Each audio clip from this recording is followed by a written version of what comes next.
पर हम जो देखते हैं उस पर विश्वास करते हैं, लेकिन एक समय के बाद हम वही देखते हैं जो हमारे विश्वास के अनुकूल होता है। सर, मेरा सवाल ये है सर कि जैसे बहुत सारे ऐसे हमारे सामने प्रत्यक्ष प्रमाण होते हैं जिनसे हम किसी चीज़ को खारिज कर सकते हैं। जैसे ये कहा जाता है कि रीबर्थ का जो कंसेप्ट है वो इंडियन ओरिजिन का है, लेकिन स्वीडनबर्ग नाम के इमैनुअल स्वीडनबर्ग एक आदमी हुए, उन्होंने किताब लिखी हेवन एंड हेल। तो उन्होंने ये साबित कर दिया कि उनके पास कुछ ऐसी सुपरनैचुरल पावर्स हैं जो भी हैं कि ये चीज़ें होती हैं। तो हम क्या उन चीज़ों को खारिज नहीं कर सकते जो सिद्ध हो चुकी हैं प्रत्यक्षतः? तो क्या हम वही परसीव करते हैं जो हम बिलीव करते हैं, या इसका दूसरा पहलू ये कि बुद्ध ने अपनी सारी साधना सनातनी की, लेकिन जब उनको ज्ञान प्राप्त हुआ तो उन्होंने एक नया धर्म बनाया, बुद्धिज़्म।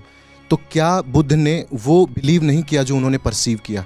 तो कौन सी चीज़ होती है सर, जो हम बिलीव करते हैं वो परसीव करते हैं, जो परसीव करते हैं वही बिलीव करते हैं? दोनों बातें हैं भाई। कई बार हम जो देखते हैं उस पर विश्वास करते हैं, लेकिन एक समय के बाद हम वही देखते हैं जो हमारे विश्वास के अनुकूल होता है, क्योंकि हमारे देखने का नज़रिया भी वैसा बन जाता है, फिर हमें वही चीज़ें नज़र आने लगती हैं जो हम देखना चाहते हैं। लेकिन जो पहला सवाल आपका है ना, जहाँ तक परसेप्शन की लिमिट्स की बात है, अगर हम कहें कि जो दिखता है वही अंतिम सत्य है, जो जैसे चारवाक ने कहा, चारवाक इससे फंस भी जाते हैं। जो दिखता है अगर वो अंतिम सत्य है, क्योंकि चारवाक बाकी कोई प्रमाण मानते ही नहीं, वो केवल प्रत्यक्ष को प्रमाण मानते हैं। आप ये बताएं कि प्रत्यक्ष के हिसाब से पृथ्वी गोल दिखती है, चपटे दिखती है? चपटे दिखती है। पृथ्वी चक्कर काट रही है या सूर्य चक्कर काट रहा है? सूर्य काट रहा है। अगर आप किसी जादूगर के चक्कर में पड़ गए, मैंने कई बार जादूगरों से मतलब मुलाकात तो ज़्यादा नहीं, लेकिन देखा, कोई शो देखा। एक बार तो मैं अड़ गया कि इसके पोल खोल के रहूंगा। सोचिए, एकदम ज़मीन पे बैठा है, चादर बिछा रखी है और चादर के नीचे कुछ नहीं है, एकदम ज़मीन है, उस पर चादर बिछाई मेरे सामने। फिर उसने कुछ हाथ डाला अंदर से कबूतर निकाल दिया, और मैं आंखें फाड़ फाड़ के देख रहा था, पलक भी नहीं झपका रहा था कि इसको पकड़ लूंगा आज मैं किसी तरह से। अच्छा, वो भी देख रहा था इस भाव को मेरे। उसने कबूतर निकाला, बोला आप चौंक गए? मैंने कहा चौंक गया। फिर मेरे मजे लेने के लिए 5 और निकाल लिए कबूतर उसने उसी के अंदर से।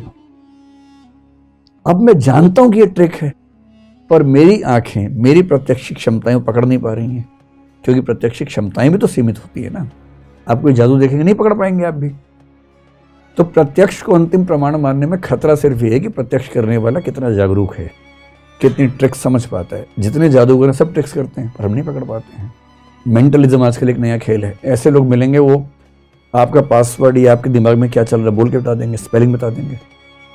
ये ट्रिक है।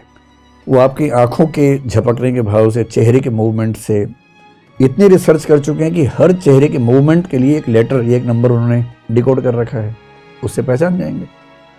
तो प्रत्यक्ष करने की क्षमताएं अलग अलग होती हैं, इसलिए केवल अपने प्रत्यक्ष पे भरोसा मत कीजिए।